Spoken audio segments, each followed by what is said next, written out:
The night was a canvas of inky black, stretched taut across the world. A profound silence had fallen, broken only by the distant whisper of the wind through unseen trees. It was a silence that felt less like peace and more like a held breath, a prelude to something unknown. I stood alone, a solitary figure beneath the immense dome of the heavens. A peculiar sensation began to creep over me, a prickling awareness that I was not, in fact, alone.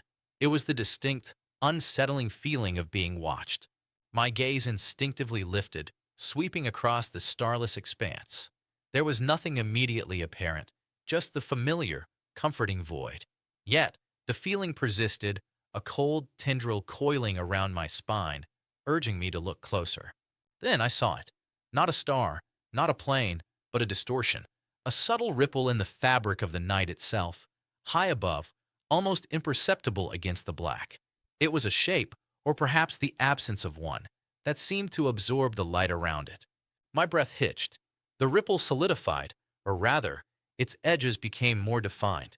It wasn't a cloud, nor was it a trick of the light. It was something vast, something impossibly large, hovering silently, patiently. A primal fear, cold and sharp, pierced through my initial awe. This wasn't natural. This wasn't of our world.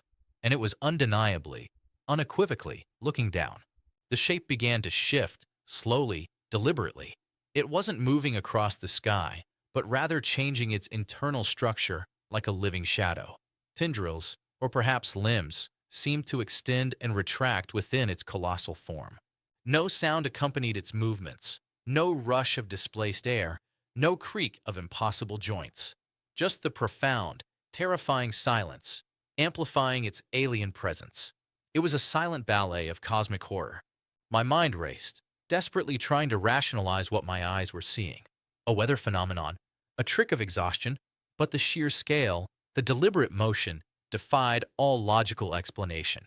It felt ancient, an entity that had perhaps observed countless civilizations rise and fall, a silent sentinel in the cosmic void.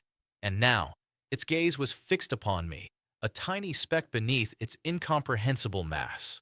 A sudden, intense pressure built in the air, a palpable weight that pressed down on my chest. It wasn't physical, but a psychic assault, a wave of pure, unadulterated dread emanating from the sky. I wanted to run, to scream, to bury my face in the earth and pretend it wasn't there.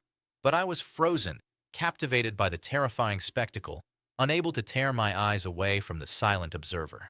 Then, from within the colossal shadow, two points of light emerged. Not bright, piercing lights, but dull, smoldering embers, like eyes opening in the deepest abyss. They were vast, ancient, and utterly devoid of warmth.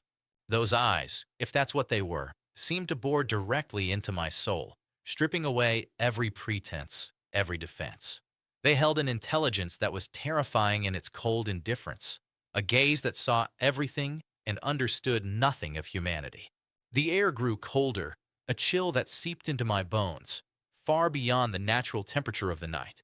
It was the cold of the void, the chill of absolute otherness, radiating from the silent watcher above. I felt a profound sense of insignificance, a fleeting moment in the vast, uncaring cosmos.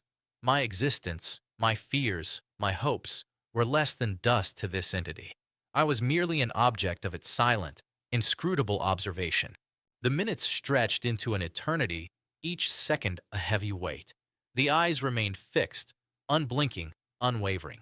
There was no malice, no curiosity, just an endless, patient scrutiny. Then, as slowly and silently as they had appeared, the eyes began to dim, receding back into the colossal shadow. The pressure in the air eased, the unnatural cold began to dissipate. The shape itself began to soften, its defined edges blurring, becoming once again a mere distortion in the night sky. It was retreating, or perhaps simply becoming invisible once more. Finally, it was gone.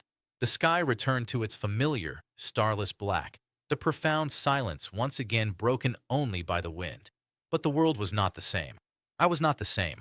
The memory of those eyes, that silent, colossal presence, was seared into my mind. It was a secret I would carry, a chilling truth whispered only to the deepest parts of my consciousness. I knew now, with an absolute certainty, that we are not alone, and that something vast, something ancient, something utterly alien watches us from the sky. Always.